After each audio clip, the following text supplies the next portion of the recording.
tecnológica. Eso. Hola querida audiencia, ¿cómo están? Bienvenidos a Chumangas.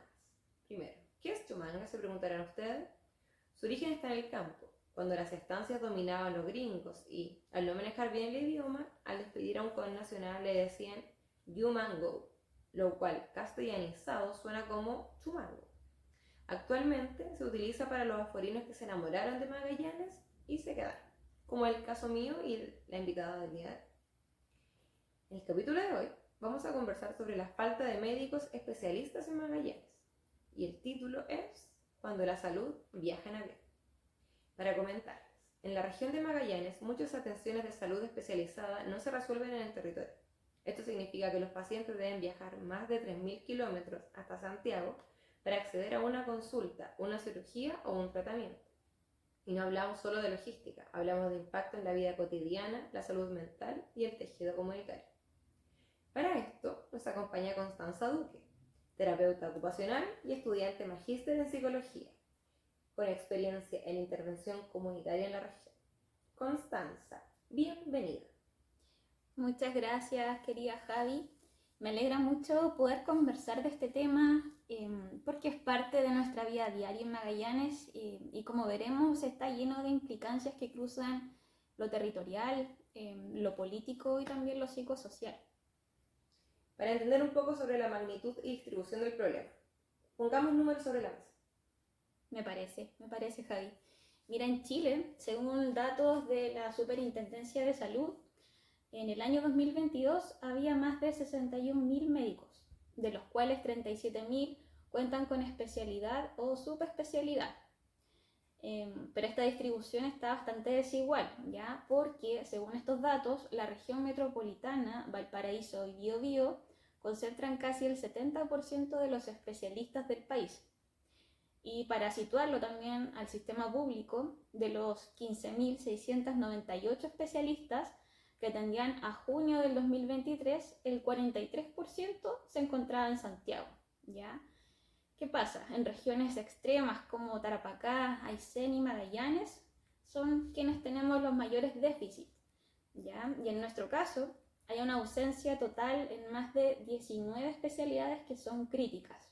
Por mencionar algunas, la cardiocirugía, ginecología pediátrica, entre otras. Esto genera listas de esperas que superan con creces los tiempos recomendados y obliga a viajar miles de kilómetros para recibir atención. No es menor viajar 3.000 kilómetros y lo costoso también y lo difícil que es salir de la región, Javi.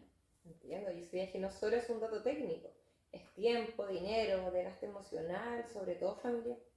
Exactamente, es una experiencia de desigualdad territorial muy marcada para los magallánicos y para quienes viven en zonas extremas. Y para tener una comparativa internacional con el modelo chileno, ¿cómo se maneja esto en otros países? Gracias por tu pregunta, Javi. Mira, un ejemplo interesante podría ser Grecia, ya que también es algo que se replica en otros países de Europa, donde el sistema establece que cuando un médico se especializa o subespecializa, el Estado decide dónde debe trabajar para garantizar la cobertura en todo el territorio, incluso en estas islas remotas, pensando, ¿no es cierto?, en la geografía de estos países, ¿ya? No es algo voluntario, es política pública. En Chile, nuestro modelo es centralizado y mucho más dependiente de la voluntad individual.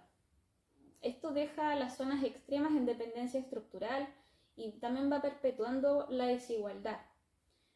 Situándolo desde la psicología social, es un ejemplo de cómo las instituciones pueden configurar relaciones de poder y el acceso.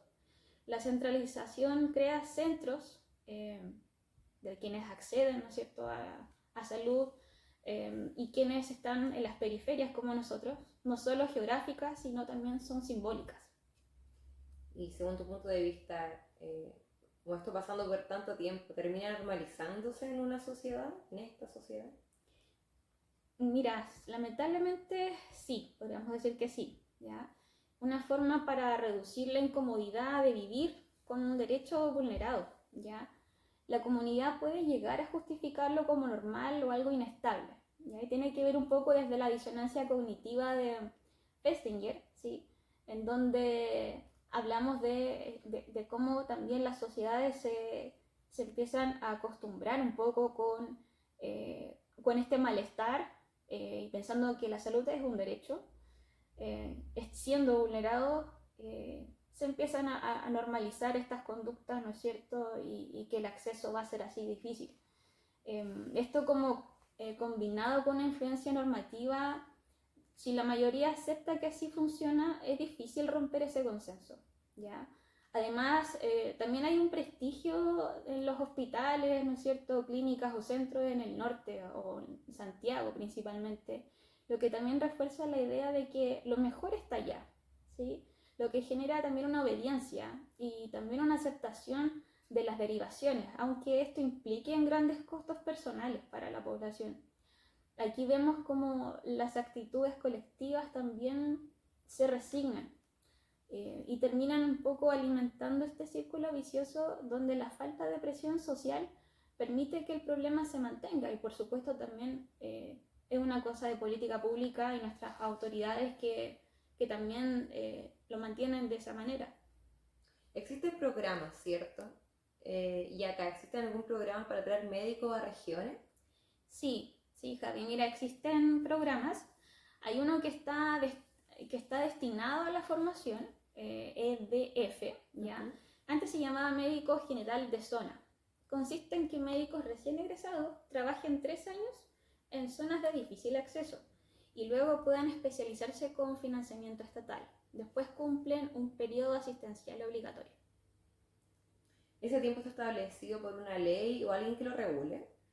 Mira, de lo que yo estuve, de lo que está presente, el artículo 43 de la ley número 15.076 se refiere a la regulación de becas para programas de perfeccionamiento, especialización o subespecialización de médicos en el ámbito de salud, pero no hay una mayor regulación o no establece que debiesen quedarse viviendo en la región. ¿Y actualmente existen médicos cumpliendo ese periodo asistencial obligatorio acá en Magallanes? Qué buena la pregunta, Javi. Mira, actualmente, según datos que se incorporaron en el 2023, hay 21 médicos especialistas en la red asistencial del Servicio de Salud de Magallanes que constituyen también, mira, el mayor arribo de profesionales en el periodo asistencial obligatorio.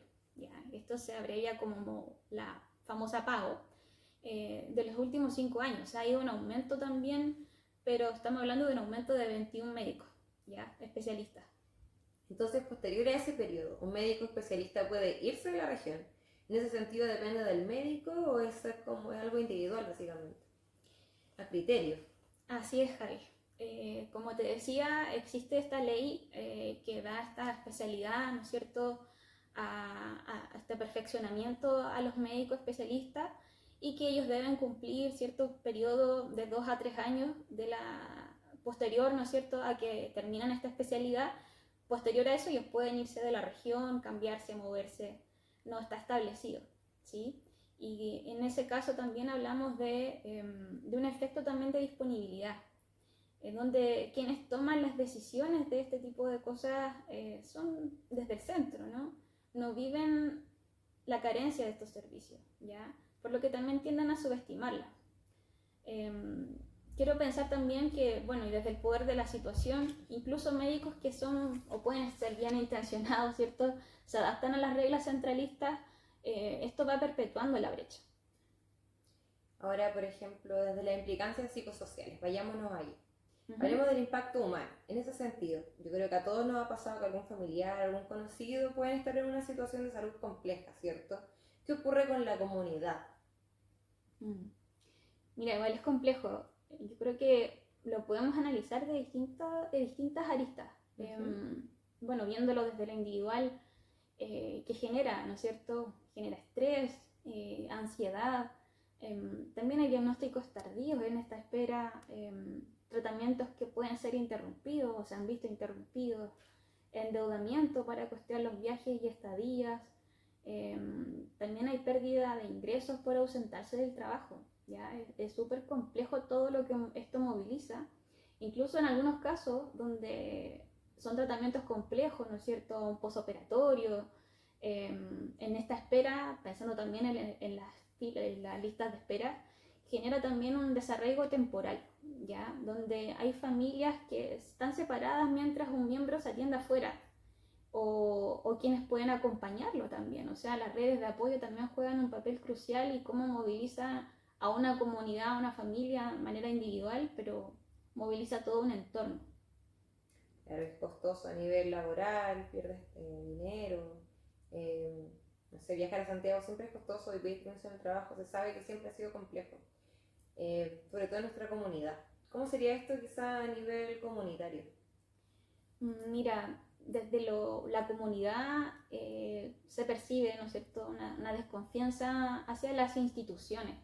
Eh, Hay una sensación de abandono, la identidad de estos como somos ciudadanos de segunda categoría, ¿no es cierto?, que también va debilitando la participación comunitaria. A pesar de un refuerzo de los refuerzos que se pudiesen hacer, el centralismo y la desigualdad de la distribución de los recursos se ha ido perpetuando en el tiempo. Entonces es bastante complejo como lo que esto genera no solo en un periodo acotado, sino que es algo de larga data, de largo aliento. Esto desde una psicología social crítica, ¿cierto? Nos recuerda que no es un problema técnico, ya no es sino político y ético también. Es cómo se siguen reproduciendo relaciones de poder desiguales. Ahora sí lo quisiéramos ver desde un abordaje de la psicología social. ¿Qué se puede hacer para cambiarlo, para mejorarlo? Mira, desde una mirada psicosocial y también pensando, también mencionar, ¿cierto?, lo que hay actualmente y cosas que se pudiesen incorporar a ello, pensando también desde una mirada psicosocial, ¿no es cierto? Incentivos estructurales que permitan retener especialistas de la región, ¿ya? Con estabilidad laboral, generar quizás oportunidades de desarrollo y condiciones que son atractivas en financiamiento o en esta carrera de funcionario público, empleado público. También se han generado incentivos a los médicos que se han ido especializando. A pesar de eso, no ha sido suficiente porque seguimos en un déficit, ¿no es cierto?, de especialistas.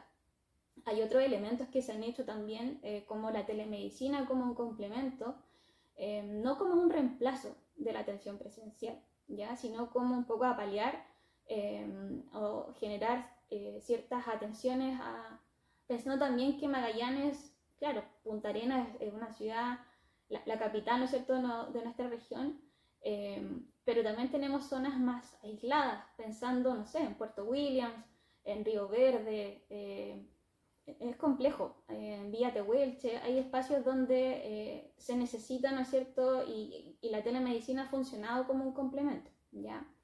Otro de los elementos como la formación local de especialistas, que se puedan vincular a la región.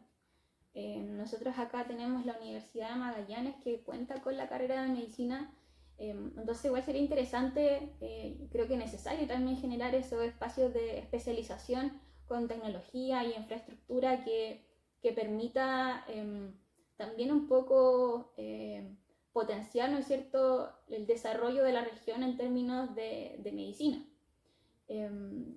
Y por otra parte también las mesas de trabajo permanentes, ¿cierto?, con todos los actores, los trabajos desde una mirada intersectorial, pero que sea necesario con la participación comunitaria, Javi. O sea, creo que es necesario hacer ese diagnóstico en conjunto, no solo quienes trabajan, ¿no es cierto?, en el sistema, sino quienes también, la comunidad, quienes necesitamos, ¿no es cierto?, quienes necesitan de estos especialistas. Es un diagnóstico en conjunto que requiere una planificación, una acción, una evaluación participativa, algo que involucre a las comunidades, ¿ya? Y de esta manera poder reconocer que la desigualdad en salud también es una forma de exclusión estructural y que debe ser abordada como una prioridad política. Totalmente, Constanza, nos dejaste muy informado al respecto. ¿Quisiera agregar algo más ya para ir finalizando? Muchas gracias, Javi. Mira, creo que la falta de especialistas en Magallanes no es solo una cuestión de médicos. Y para seguir un poco comentando sobre eso, no siendo redundante, pero es un síntoma del centralismo y de una modernización que ha olvidado el territorio. ¿Ya? Descentralizar la salud no es un lujo, es garantizar derechos. Y acabo de hacer una cita, así como decía Levin, no hay nada más práctico que una buena teoría siempre que se transforme en acción. Excelente, excelente. Muchas gracias, Javi. Muchas gracias por participar y muchas gracias a todos los que nos escuchan. Los invitamos a informarse, conversar, participar, porque Magallanes no merece menos y cambiar esta realidad es posible si la hacemos visible y la ponemos en la agenda. Muchas gracias y nos vemos el próximo capítulo.